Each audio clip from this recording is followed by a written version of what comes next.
कल्पना कीजिए एक ऐसे व्यक्ति की जिसके एक साइन के बिना देश का कोई भी कानून नहीं बन सकता। हाँ बिल्कुल। जो तीनों सेनाओं का सर्वोच्च कमांडर है, जो देश का प्रथम नागरिक है। मतलब सुनने में तो ऐसा लगता है जैसे हम किसी बहुत ही शक्तिशाली शासक की बात कर रहे हैं। एकदम राजाओं वाली फील आती है। बिल्कुल, जिसके इशारे पर पूरा देश चलता है। हाँ। लेकिन कहानी में एक बहुत बड़ा ट्विस्ट है। अच्छा। हाँ, ये वही पद है जिसके बारे में अक्सर कहा जाता है कि वो अपनी मर्जी से एक पत्ता भी नहीं हिला सकता। तो आज की इस गहन चर्चा में हम देश के सबसे ताकतवर और साथ ही सबसे बंधे हुए पद की बात कर रहे हैं, भारत के राष्ट्रपति और उपराष्ट्रपति। चलिए इस पूरे विषय को डिकोड करते हैं और समझते हैं कि क्या ये पद वाकई सिर्फ एक रबर स्टैंप है या इसके पीछे कुछ बहुत ही जटिल शक्तियां हैं। बिल्कुल सही। तो इस विषय की शुरुआत उस एक शब्द से होनी चाहिए जो हमारे संविधान की असली आत्मा है। मतलब गणतंत्र, जिसे हम रिपब्लिक कहते हैं। हाँ, रिपब्लिक। संविधान के आर्टिकल 52 में बहुत ही स्पष्ट रूप से लिखा है कि भारत का एक राष्ट्रपति होगा। लेकिन देखिए, ये पद सिर्फ एक इंसान का पद नहीं है। ये इस बात का प्रतीक है कि हम एक गणतंत्र हैं। इसका सीधा सा अर्थ यह है कि इस देश का प्रमुख कोई राजा, महाराजा या किसी शाही परिवार का वंशज नहीं होगा। अच्छा, मतलब कोई वंशवाद नहीं चलेगा। एकदम सही। ये कुर्सी किसी पिता से उसके बेटे को विरासत में नहीं मिलेगी।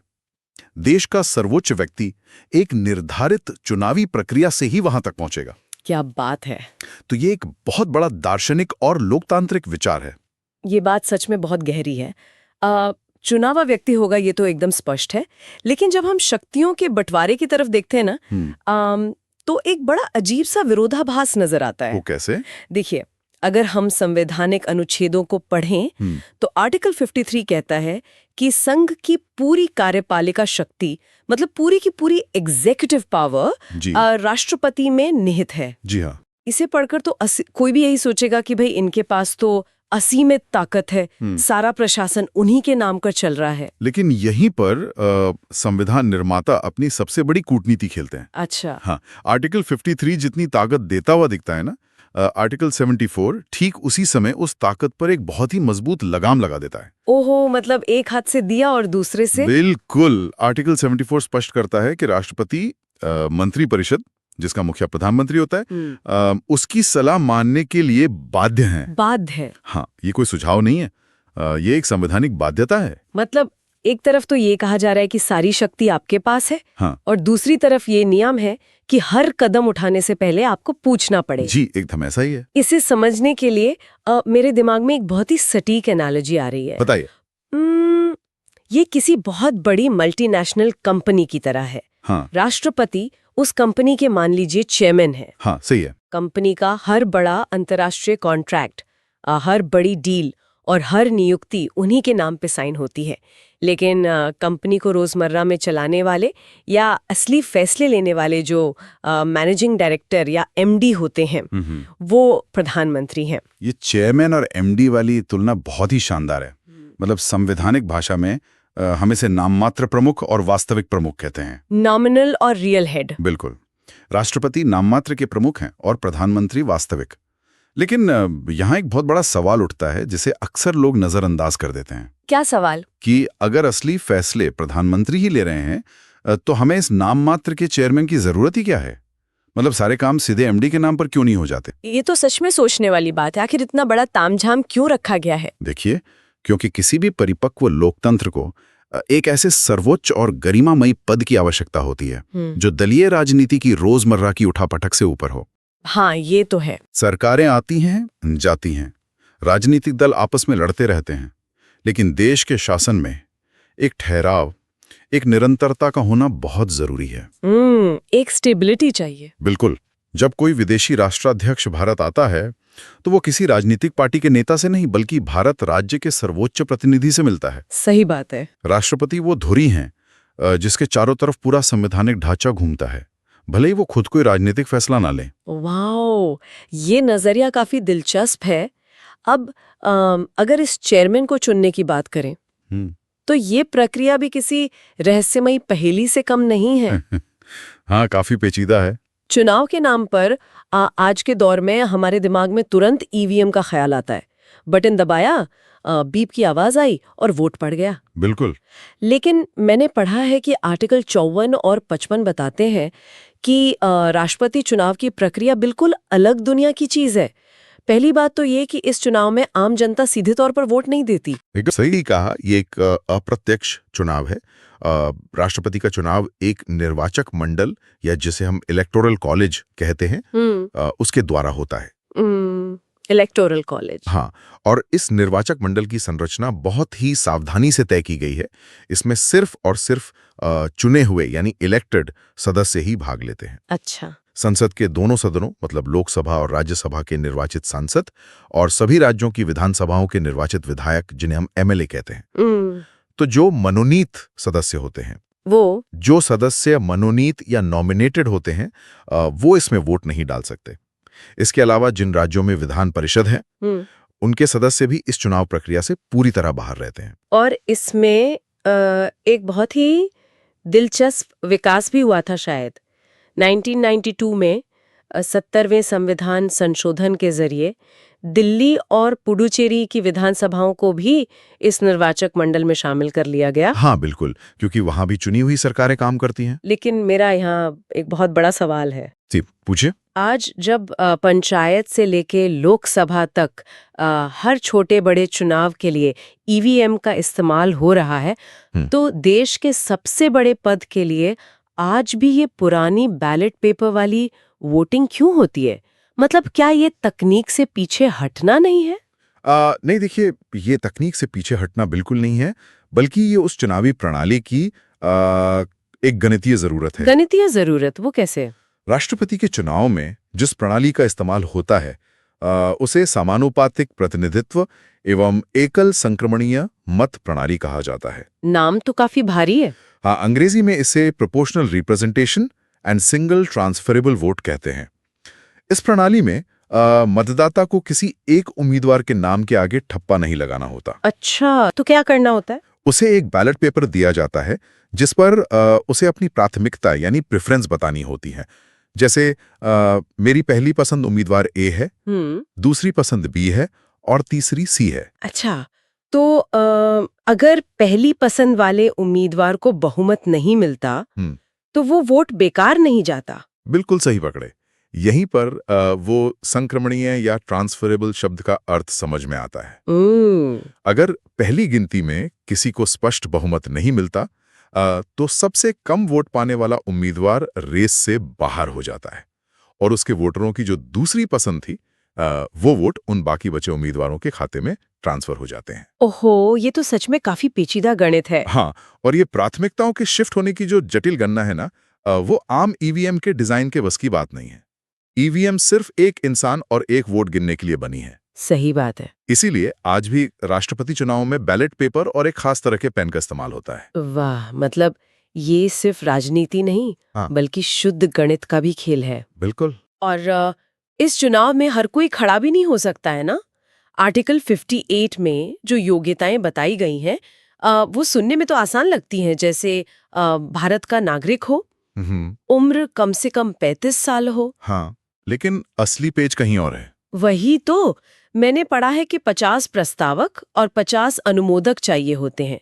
मतलब 50 लोग नाम प्रपोज करें और 50 उसे सेकंड करें। एकदम सही। और ये कोई आम नागरिक नहीं हो सकते। अच्छा। हाँ, ये निर्वाचक मंडल के सदस्य यानी सांसद या विधायक ही होने चाहिए। बाप रे, मतलब 100 सांसद या विधायक आपके साथ होने चाहिए? बिल्कुल। इसे इस नजरिए से देखिए कि अगर ये नियम ना हो तो पब्लिसिटी पाने के लिए कोई भी व्यक्ति राष्ट्रपति पद का पर्चा भर देगा। हाँ, ये भी है। लोग तो चर्चा में आने के लिए कुछ भी करते हैं। इतिहास में ऐसा हुआ भी है जब लोग सिर्फ रिकॉर्ड बुक में नाम दर्ज कराने के लिए चुनाव लड़ते थे। तो इस नियम ने यह सुनिश्चित किया कि केवल वही व्यक्ति चुनाव लड़ सके जिसके पीछे एक ठोस राजनीतिक समर्थन हो। और इसके साथ ही 15,000 रुपए की जमानत राशि भी भारतीय रिजर्व बैंक में जमा करनी होती है। जी हाँ। अगर उम्मीदवार को कुल वैध मतों का 16 हिस्सा नहीं मिलता तो ये राशि जब्त हो जाती है। एकदम सही जानकारी है। खैर, मान लीजिए कोई उम्मीदवार इन सारी मुश्किलों को पार करके चुनाव जीत जाता है। अब आता है उनके कार्यकाल और शपथ का मामला। आर्टिकल 56 और 57 के अनुसार कार्यकाल 5 साल का होता है और एक ही व्यक्ति कितनी भी बार दोबारा राष्ट्रपति बन सकता है, मतलब कोई लिमिट नहीं है। जी, कोई लिमिट नहीं है। इस प्रक्रिया को याद रखने के लिए मैंने एक जगह बहुत दिलचस्प तरीका पढ़ा था। क्या तरीका? अक्सर परीक्षाओं में पूछा जाता है कि शपथ कौन दिलाता है और इस्तीफा किसे दिया जाता है। इसका एक छोटा सा फॉर्मूला है, आता है सीजेआई के सामने और जाता है वीपी के पास। ये फॉर्मूला बहुत ही सटीक है ना? हाँ, आर्टिकल 60 के तहत भारत के मुख्य न्यायाधीश यानी चीफ जस्टिस ऑफ इंडिया राष्ट्रपति को संविधान की रक्षा करने की शपथ दिलाते हैं। और अगर कार्यकाल पूरा होने से पहले राष्ट्रपति को अपना पद छोड़ना हो तो वे अपना त्यागपत्र उपराष्ट्रपति यानी वीपी को सौंपते हैं। लेकिन क्या हो अगर राष्ट्रपति खुद इस्तीफा न दें और उन्हें पद से हटाना पड़े? यहाँ कहानी किसी सस्पेंस थ्रिलर फिल्म जैसी हो जाती है। उन्हें हटाने का सिर्फ एक ही तरीका है, महाभियोग यानी इम्पीचमेंट। जी, आर्टिकल 61 में इसका जिक्र है। बिल्कुल। और जब इस प्रक्रिया को गहराई से समझते हैं तो लगता है कि ये कोई आम कानूनी प्रक्रिया नहीं है, बल्कि एक ब्रह्मास्त्र है जिसे चलाना लगभग असंभव के करीब है। इसे ब्रह्मास्त्र कहना एकदम सही है। संविधान निर्माता ये सुनिश्चित करना चाहते थे कि राष्ट्रपति को किसी छोटी मोटी राजनीतिक रंजिश या सरकार से असहमति के कारण न हटाया जा सके। इसलिए महाभियोग का आधार सिर्फ और सिर्फ एक ही रखा गया है, संविधान का अतिक्रमण, मतलब वायोलेशन ऑफ द कॉन्स्टिट्यूशन। सिर्फ एक आधार। हाँ, इसके अलावा किसी भी आरोप पर यह प्रक्रिया शुरू ही नहीं हो सकती। और इस ब्रह्मास्त्र को चलाने की शर्तें तो देखिए। सबसे पहले 14 दिन पहले एक लिखित नोटिस देना होता है जिस पर सदन के कम से कम 1/4 सदस्यों के हस्ताक्षर होने चाहिए। जी बिल्कुल। फिर जिस सदन में ये प्रस्ताव आता है वहाँ कुल सदस्यों के 2/3 बहुमत से इसे पास होना चाहिए। उसके बाद ये दूसरे सदन में जाता है, वहाँ आरोपों की जांच होती है और वहाँ भी कुल सदस्यों का 2/3 बहुमत चाहिए। सही कहा। आज के राजनीतिक दौर में जहाँ सरकारें गठबंधन से चलती हैं, दोनों सदनों में 2/3 बहुमत जुटाना तो पहाड़ पार करने जैसा है। ये जटिलता जानबूझकर रखी गई है। और जो 14 दिन के नोटिस की बात है ना, वो भी कोई औपचारिकता नहीं है। अच्छा। ये नेचुरल जस्टिस का बुनियादी सिद्धांत है। देश के सर्वोच्च व्यक्ति पर जब इतना गंभीर आरोप लग रहा हो तो उन्हें ये जानने का और अपना बचाव तैयार करने का पूरा मौका मिलना चाहिए कि आखिर उन पर आरोप क्या है। बिल्कुल सही बात है। लेकिन इस महाभियोग की प्रक्रिया में एक बहुत बड़ा ट्विस्ट है जो अक्सर लोगों को चकरा देता है। कौन सा ट्विस्ट? चुनाव के समय हमने देखा था कि जो नॉमिनेटेड सांसद थे उन्होंने वोट नहीं डाला था। लेकिन जब राष्ट्रपति को हटाने की बात आती है यानी महाभियोग में, तो ये नॉमिनेटेड सांसद भी वोट डालते हैं। जी हाँ। और इससे भी बड़ी हैरानी की बात यह है कि जिन राज्यों के विधायकों ने चुनाव में इतने शौक से वोट डाला था वे इस हटाने की प्रक्रिया से पूरी तरह बाहर रहते हैं। मतलब विधायकों से उनका हक क्यों छीन लिया जाता है? देखिए, ये विरोधाभास ऊपर से देखने में अजीब लगता है, लेकिन इसके पीछे की वैधानिक सोच बहुत ही स्पष्ट है। महाभियोग कोई राजनीतिक चुनाव नहीं है, ये एक विशुद्ध रूप से संसदीय और न्यायिक प्रक्रिया है। Quasi judicial process. बिल्कुल। संविधान की रक्षा करने और उसके उल्लंघन की जांच करने का जो अंतिम अधिकार है वो केवल देश की सर्वोच्च संसद के पास है। अच्छा। ये संसद के भीतर चलने वाला एक मुकदमा है। चूंकि राज्यों की विधानसभाएं राष्ट्रीय संसद का हिस्सा नहीं है, इसलिए उनका महाभियोग में कोई दखल नहीं होता। ओहो, अब समझ आया। और जहां तक नॉमिनेटेड सांसदों की बात है तो वे संसद के पूर्णकालिक सदस्य हैं। इसलिए संसद की इस न्यायिक प्रक्रिया में उनकी भागीदारी अनिवार्य हो जाती है। ये लॉजिक सच में बहुत दमदार है। अब एक और स्थिति की कल्पना करते हैं। अगर किसी कारणवश राष्ट्रपति का पद अचानक खाली हो जाए, जैसे मृत्यु, इस्तीफा या महाभियोग के कारण, तो क्या होगा? आर्टिकल 62 कहता है कि ऐसी स्थिति में 6 महीने के भीतर नए चुनाव कराना अनिवार्य है। बिल्कुल। तब तक देश का उपराष्ट्रपति कार्यवाहक राष्ट्रपति के रूप में चार्ज संभालता है। लेकिन अगर उपराष्ट्रपति का पद भी खाली हो तो तब भारत के मुख्य न्यायाधीश यानी सीजेआई ये जिम्मेदारी संभालते हैं। सीजेआई? हाँ, संविधान ने पद की निरंतरता बनाए रखने के लिए इतनी मजबूत व्यवस्था की है कि ये सर्वोच्च कुर्सी एक दिन के लिए भी खाली नहीं रह सकती। वाह। इतिहास में इसका एक बहुत ही मशहूर उदाहरण है। 1969 में जब तत्कालीन राष्ट्रपति डॉक्टर जाकिर हुसैन का निधन हुआ, तब वीवी गिरी उपराष्ट्रपति थे। उन्होंने कार्यवाहक राष्ट्रपति का पद संभाला, लेकिन कुछ समय बाद वीवी गिरी ने खुद राष्ट्रपति चुनाव लड़ने के लिए उपराष्ट्रपति पद से इस्तीफा दे दिया। ओहो, फिर क्या हुआ? उस समय देश के मुख्य न्यायाधीश एम हिदायतुल्लाह थे और उन्होंने कार्यवाहक राष्ट्रपति के रूप में देश की कमान संभाली। ये अपने आप में एक ऐतिहासिक क्षण था। ये वाकया सच में अद्भुत है। अब थोड़ा बात करते हैं राष्ट्रपति की उन शक्तियों की जो देखने में असीमित लगती हैं। ये बिल्कुल। विधायी शक्तियों की बात करें तो आर्टिकल 79 के अनुसार राष्ट्रपति संसद का एक अभिन्न अंग है। लोकसभा और राज्यसभा के साथ साथ राष्ट्रपति भी संसद का हिस्सा है। सही कहा। आर्टिकल 85 के तहत संसद का सत्र बुलाना और आर्टिकल 108 के तहत किसी बिल पर विवाद होने पर लोकसभा और राज्यसभा का संयुक्त अधिवेशन बुलाना उन्हीं के हाथ में है। लेकिन इन सब में जो सबसे तेज और प्रभावशाली विधायी शक्ति है वो है अध्यादेश या ऑर्डिनेंस जारी करने की शक्ति। इसका जिक्र आर्टिकल 123 में। हाँ, इसे याद रखने का भी एक बहुत मजेदार तरीका मैंने सुना था। 1, 2, 3 कानून बना दे, यानी आर्टिकल 1, 2, 3। हाँ, ये ट्रिक्स बहुत काम किए हैं। हाँ, जब संसद का सत्र नहीं चल रहा हो और देश को तुरंत किसी कानून की जरूरत पड़ जाए तो राष्ट्रपति अध्यादेश जारी कर सकते हैं और वो तुरंत कानून बन जाता है। बिल्कुल। लेकिन इसमें भी एक शर्त है कि जैसे ही संसद का सत्र शुरू होगा उसके 6 सप्ताह के भीतर इस अध्यादेश को संसद से पास होना जरूरी है, वरना ये अपने आप खत्म हो जाएगा। एकदम सही। और इसी तरह एक और शक्ति है जिसे हम न्यायपालिका से जोड़कर देखते हैं, वो है क्षमादान या पार्डन की शक्ति। ये आर्टिकल 72 के तहत आती है।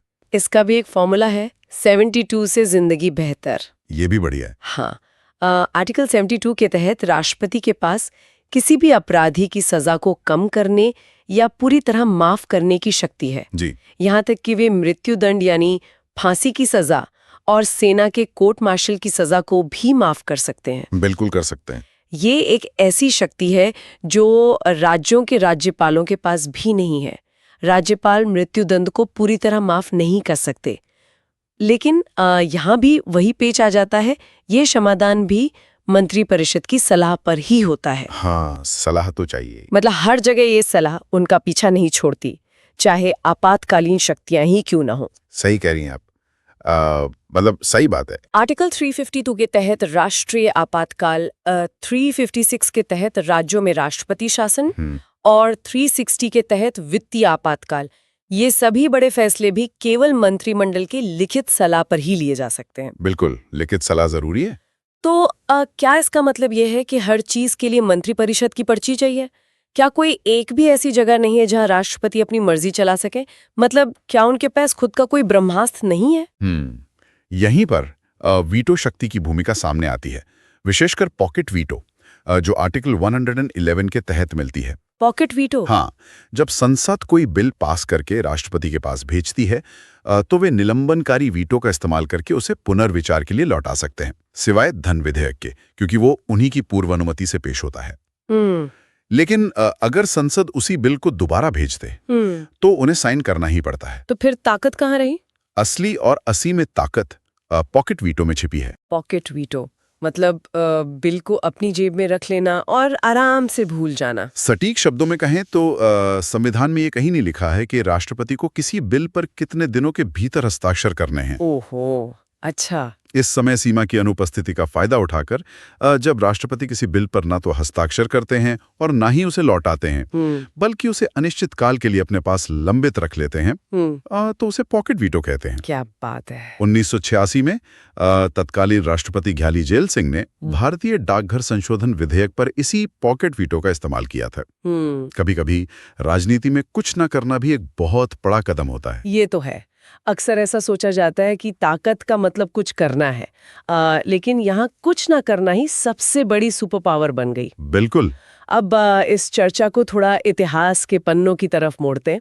इस पद से जुड़े कुछ ऐसे तथ्य हैं जो हमारा लोकतांत्रिक सफर बयान करते हैं। जी। डॉक्टर राजेंद्र प्रसाद एकमात्र ऐसे राष्ट्रपति हैं जो लगातार 2 बार इस पद के लिए चुने गए। नीलम संजीव रेड्डी का किस्सा तो और भी दिलचस्प है। वो एकमात्र ऐसे व्यक्ति हैं जो निर्विरोध चुने गए। अनअपोज्ड। हाँ, मतलब उनके सामने कोई उम्मीदवार ही टिक नहीं पाया।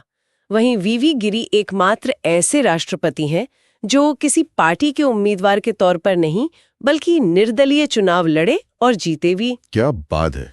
और अगर हम समावेशिता की बात करें तो प्रतिभा पाटिल देश की पहली महिला राष्ट्रपति बनी और द्रौपदी मुर्मू पहली आदिवासी महिला राष्ट्रपति बनकर इस सर्वोच्च पद तक पहुंची। देखिए, ये केवल तथ्य नहीं है, या ये मील के पत्थर हैं जो दिखाते हैं कि हमारा लोकतंत्र समय के साथ कैसे विकसित हुआ है। सही बात है। एक आम नागरिक से लेकर आदिवासी पृष्ठभूमि तक का सफर इस पद की असली खूबसूरती है। एकदम सही कहा आपने। मेरा मतलब बिल्कुल सही बात है। और अब बात करते हैं उस चांदी के सिंहासन वाले पद की। हमने राष्ट्रपति की भव्य कुर्सी की बात कर ली, अब उपराष्ट्रपति यानी वीपी की बारी है। जी। इसे याद रखने का भी एक बहुत ही छोटा सा मेमोरी हैक है, ओसरा निकास। हाँ, ये फॉर्मूला संविधान के आर्टिकल 63 से 65 को क्रम में याद रखने के लिए है।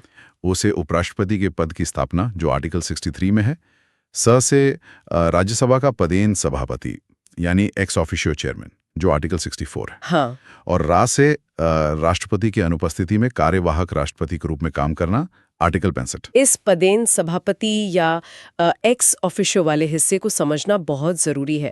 इसका मतलब है कि जो भी व्यक्ति उपराष्ट्रपति का चुनाव जीतेगा वो बाय डिफॉल्ट राज्यसभा का चेयरमैन बन जाएगा। बिल्कुल, उन्हें इसके लिए कोई अलग चुनाव नहीं लड़ना पड़ेगा। लेकिन यहाँ उपराष्ट्रपति के चुनाव की प्रक्रिया में एक बहुत बड़ा बदलाव आ जाता है। वो क्या? जब उपराष्ट्रपति का चुनाव होता है तो उसमें संसद के दोनों सदनों के सभी सदस्य वोट देते हैं। मतलब जो इलेक्टेड है वो भी और जो नॉमिनेटेड है वो भी। जी।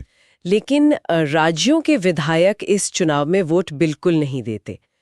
ऐसा क्यों? मतलब जब राष्ट्रपति के चुनाव में विधायकों ने इतने अधिकार के साथ वोट डाला था, तो उपराष्ट्रपति के चुनाव में उन्हें दरवाजे से ही क्यों लौटा दिया जाता है?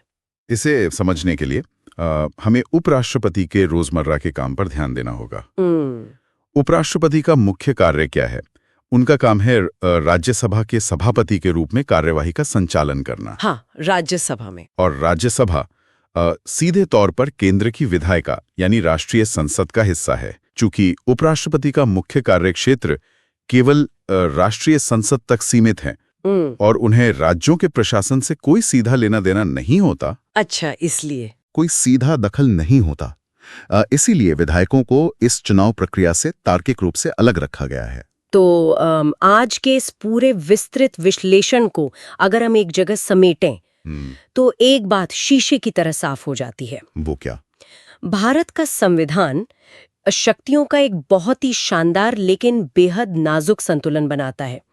एक तरफ हमारे पास एक सर्वोच्च अधिकारी है, एक ऐसा गरिमामय पद है जिसके नाम पर इस विशाल देश का पूरा प्रशासन चलता है। और दूसरी तरफ उसी सर्वोच्च पद को एक चुनी हुई सरकार यानी मंत्री परिषद की सलाह मानने के लिए संवैधानिक रूप से बाध्य किया गया है। बिल्कुल। ये व्यवस्था कोई गलती नहीं है, बल्कि जानबूझकर बनाई गई एक ढाल है ताकि सत्ता का केंद्रीकरण ना हो सके और किसी भी परिस्थिति में तानाशाही की कोई गुंजाइश न बचे। सही बात है। ये संतुलन, ये चेक एंड बैलेंस ही भारतीय लोकतंत्र की असली रीढ़ है। एकदम सही। जो पद बाहर से देखने में सिर्फ एक रबर स्टैंप नजर आता है, आज की इस चर्चा से ये साबित हो गया है कि उस मुहर के पीछे एक बहुत ही गहरी वैज्ञानिक सोच, एक बेहद जटिल चुनावी गणित और देश को हर संकट से बचाने की एक अहम जिम्मेदारी छिपी हुई है। बिल्कुल छिपी है। लेकिन आज की चर्चा को समाप्त करने से पहले एक बहुत ही गहरा सवाल उठता है जिस पर विचार किया जाना चाहिए। हमने देखा कि आर्टिकल 72 के तहत राष्ट्रपति मृत्युदंड को माफ कर सकते हैं। ये एक ऐसी असीमित शक्ति है जो किसी इंसान के जीवन और मृत्यु का अंतिम फैसला करती है। जी हाँ। लेकिन संवैधानिक नियमों के अनुसार ये जीवन दान देने की शक्ति भी मंत्री परिषद की सलाह पर ही काम करती है। एकदम। तो यहाँ सोचने वाली बात ये है कि क्या जीवन और मृत्यु को माफ करने की ये परम दया वास्तव में किसी निष्पक्ष, स्वतंत्र और सर्वोच्च व्यक्ति के हाथ में है, या अंततः ये भी सत्ता में बैठी राजनीतिक पार्टी का ही एक अप्रत्यक्ष फैसला बनकर रह जाता है? क्या न्याय के इस एकदम अंतिम